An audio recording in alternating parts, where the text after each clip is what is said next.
Assalamu alaikum. Ramadan Mubarak. Salatu wassalamu ala Sayyidina Muhammad wa ala alihi wa sahbihi ajma'in.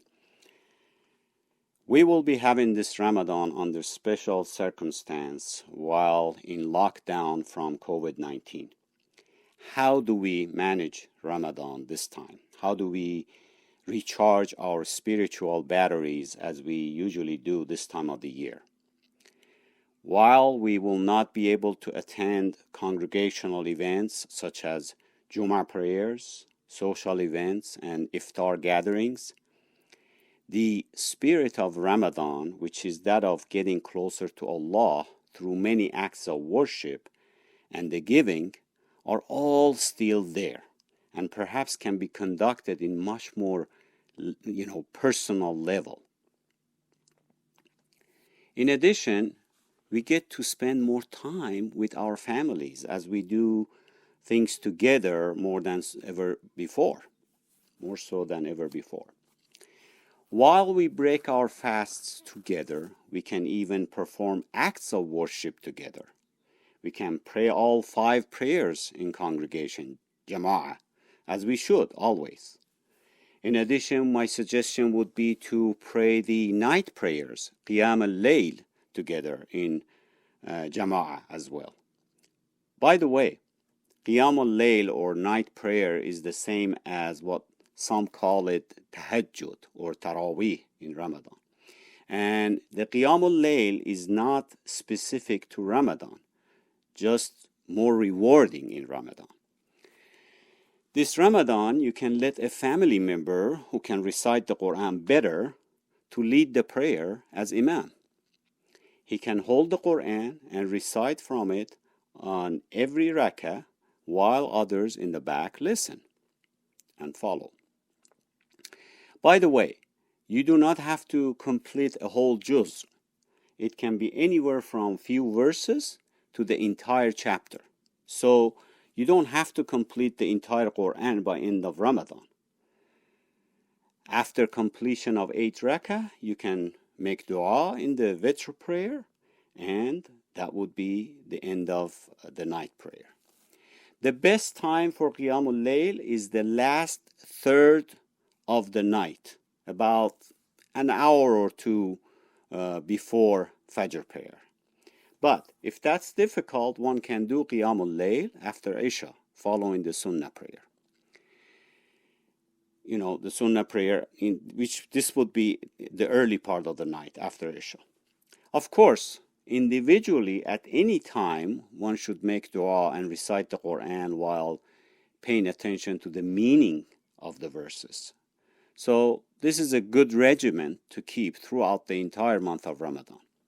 Having meals together, praying possible, and don't forget praying together, making dua together. Then, of course, later individually take the time to read the Quran and dhikr, remembrance of Allah whenever possible, and don't forget giving in this blessed month. By the way, Ramadan is not a month to be lazy and sleep till noon. It is a month to increase one's devotion and acts of worship. But at the same time, life does not stop. One still goes to work and does the usual chores. Now, at this time, given the current situation, it's easy to fall into despair and wonder how we will feel the presence of God, as we usually do in this time of the year, while being unable to perform acts of worship in certain way. Yes, we know Allah is all-hearing and all-seeing, but there are times when we feel His presence more closely than others. Perhaps it is when you go to Jummah prayer and see the smiling faces of fellow believers, or when you go to masjid for night prayers and visit other members of the community there, or simply share a meal like iftar with your community members. Or maybe you plan to travel overseas to spend your Ramadan in a Muslim country, and now the sudden pandemic of COVID-19 makes them all impossible. Being unable to perform various acts of worship for reasons beyond one's control is not a new phenomenon. And not being able to perform these devotions can be one of the greatest difficulties a believer faces, to set out to please God only to be turned away. But how do we deal with this loss while not losing its underlying purpose, which is connection to Allah? How do we do that? While it is natural to feel a sense of loss, it is crucial to remember that the true nature of worship, what it entails, salat, dhikr, jum'ah, fasting, giving, etc., are all forms of worship, but their significance lies in their underlying intention and the fate of the one engaging in them. Just as someone who has no belief in their heart won't be rewarded for the outward act of fasting because maybe he's just doing it for himself, perhaps for medical reason, a person of faith will not be penalized for not performing an outward act of worship, like congregational prayer, due to circumstances outside of their control. In this case, for staying away from the mosque to avoid the larger harm of spreading illness. Back to Ramadan and fasting, when we recite this verse, أعوذ بالله من الشيطان الرجيم يا أيها الذين آمنوا كتب عليكم الصيام كما كتب على الذين من قبلكم لعلكم تتقون. O you who believe, fasting is prescribed to you as it was prescribed to those before you, so that you may self-restrain. Taqwa, chapter 2, verse 183. As is clear from the above Quranic verse, the essence of fasting is learning taqwa, which is more than self-restraint as translated above. It is God consciousness which endows the person, the muttaqi, to be aware of the presence of Allah in every moment of his or her life and be careful of his duty toward him. What are the characteristics of a muttaqi, the God conscious? The Quran sums it up in verse 177, chapter 2, as it says, "It is not righteousness that you turn your faces toward east or west, but it is righteousness to believe in God and the last day and the angels and the books and the messengers, to spend of your wealth out of love for him, for your kins, for orphans, for the needy, for the wayfarer, or for those who ask, and for the ransom of slaves, to be steadfast in prayers and practice regular charity, to fulfill the contracts which you have made, and to be firm and patient in pain and adversity, and throughout all periods of panic. Such are the people of truth, the muttaqun." Chapter 2, verse 177. These are the traits a muttaqi possesses. We will talk more about taqwa later. Of course, we need to be reminded fasting increases devotion and brings a Muslim closer to the Creator. It creates the recognition that everything we have in this life is a blessing from Him. It teaches self-control or self-restraint and thereby good manners, good speech, and good habits. The word Ramadan comes from the Arabic root word for gasping thirst, extreme thirst, and also sun-baked ground. The ground gets so dry it cracks up. Through fasting, a Muslim experiences hunger and thirst, and sympathizes with those in the world who have little to eat and drink every day. It teaches him or her to be charitable through increased charity. Muslims develop feelings of generosity and goodwill toward others and to be selfless. Fasting during the Ramadan is one of the major pillars of Islam, and this is also noted in the saying of the Prophet ﷺ, who said, Islam is based on the following 5.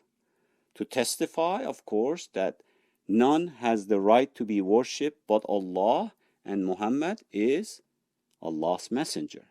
That's number 1. Number 2, to establish the prayers. Number 3, to pay zakat. Number 4, to perform Hajj. And number 5, to fast during the month of Ramadan.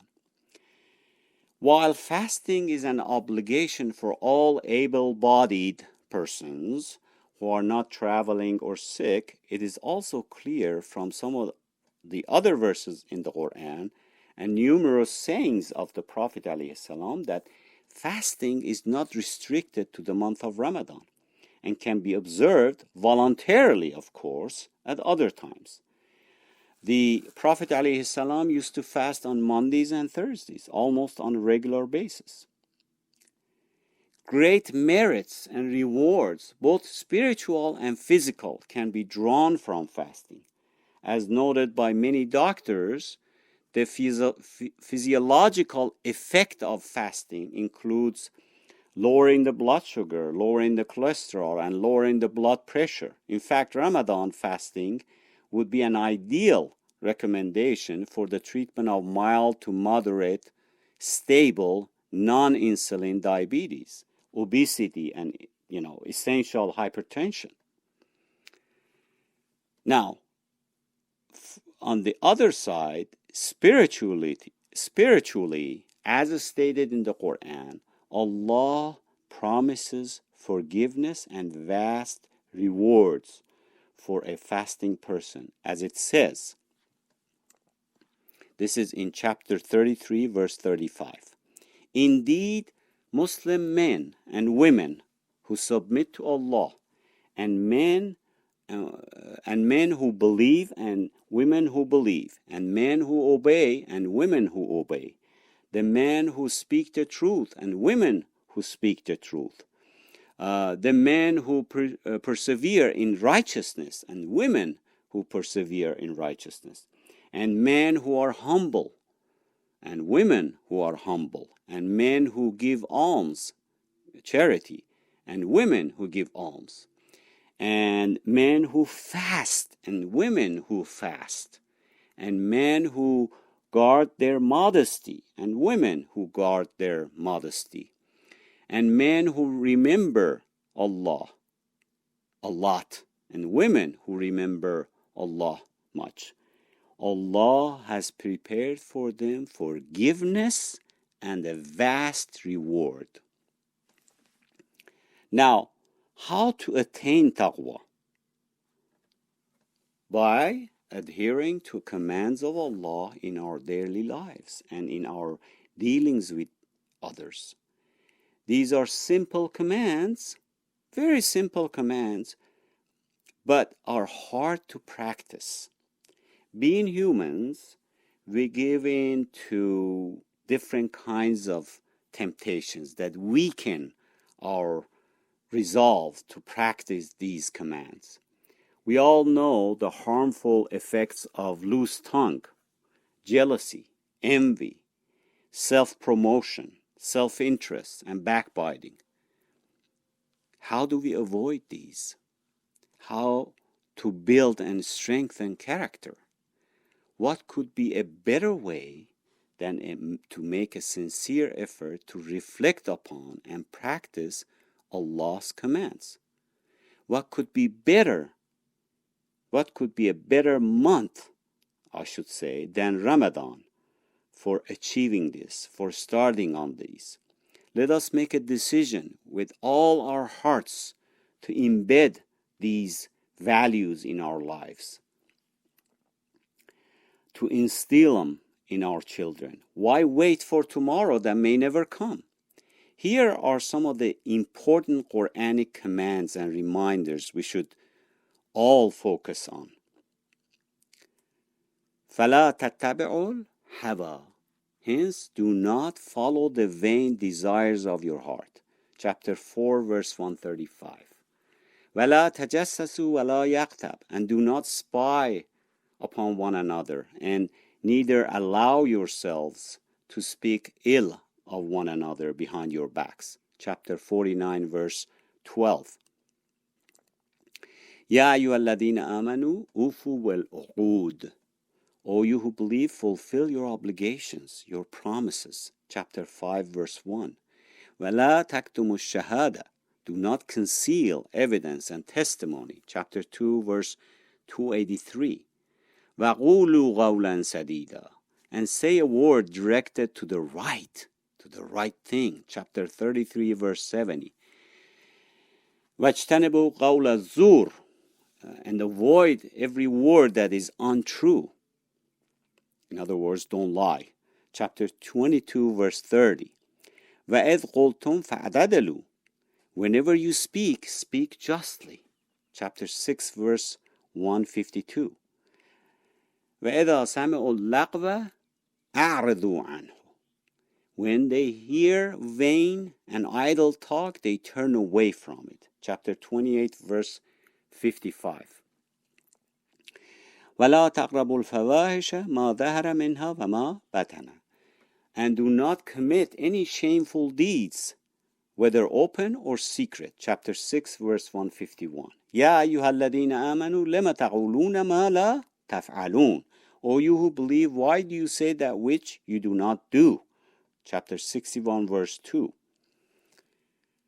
وَلَا تَلْمِزُوا أَنفُسَكُمْ وَلَا تَنَابَزُوا بِالْأَلْقَابِ.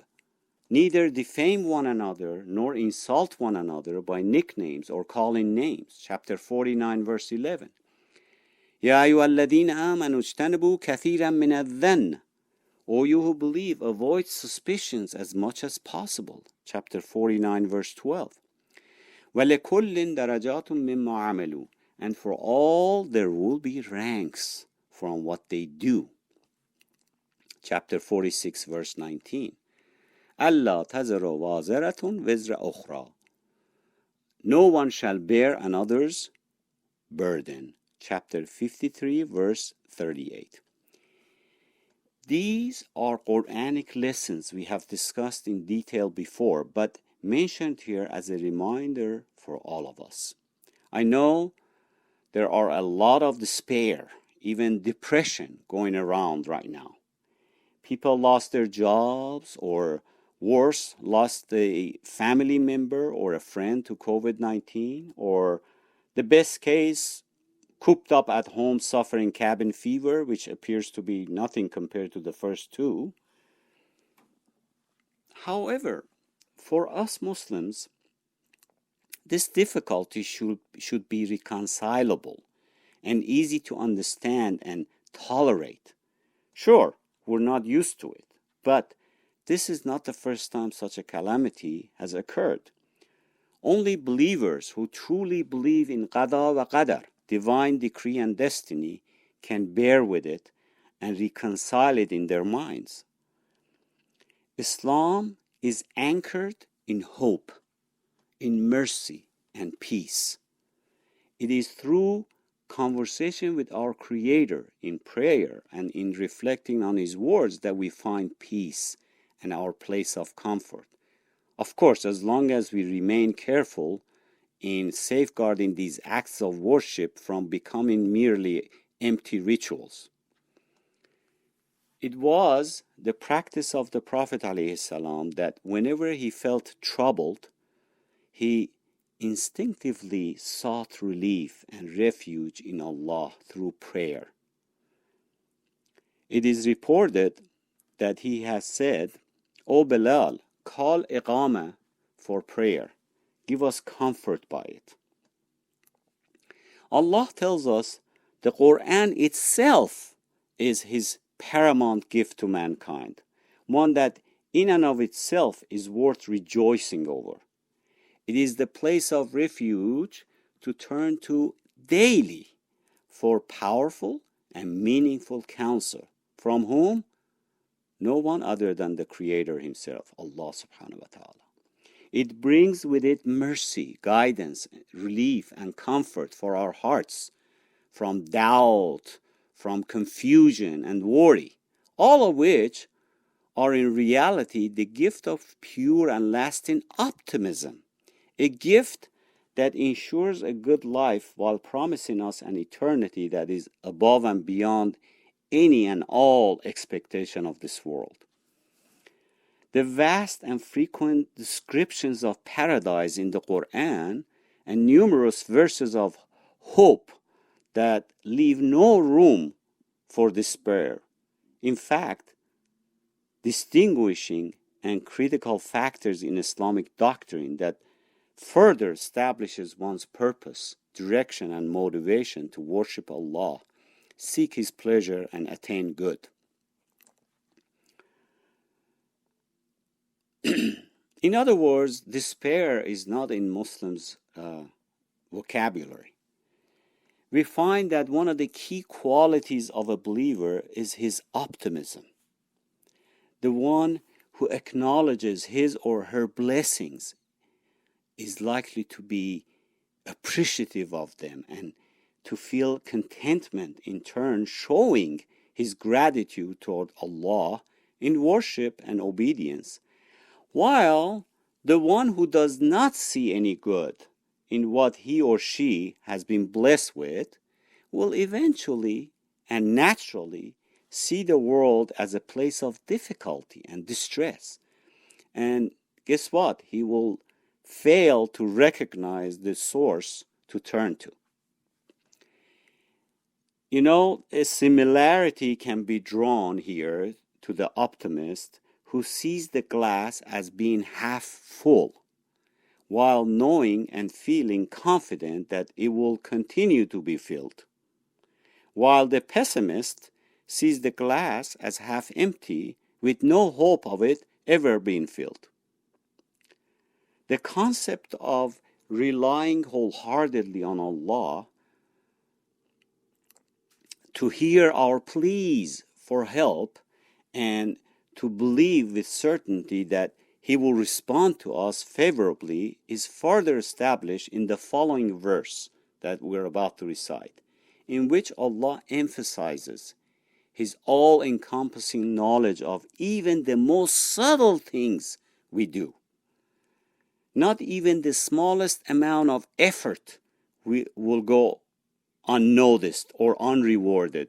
In fact, it will be recorded, providing a level of satisfaction and comfort even in those moments when the fruit of one's labor is not immediately apparent.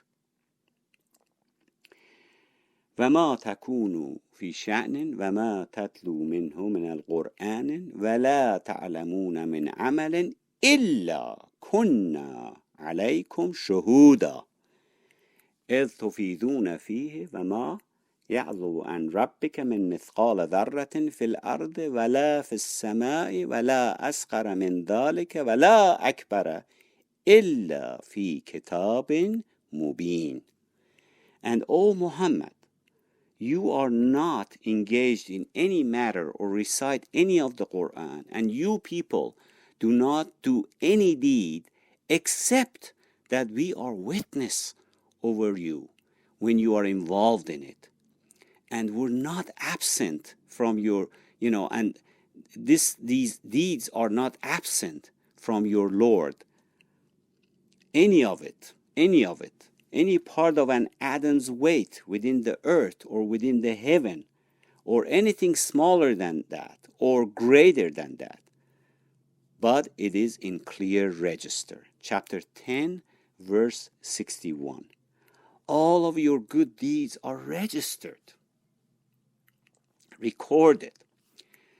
Following the above verse in the same chapter, Allah concludes with affirmation that people who have chosen belief and righteousness, those who have taqwa and are conscious of Allah and safeguard themselves against his displeasure in all matters, are so close to him that they are referred to as awliya, or close friends and allies of Allah Azza wa Jal.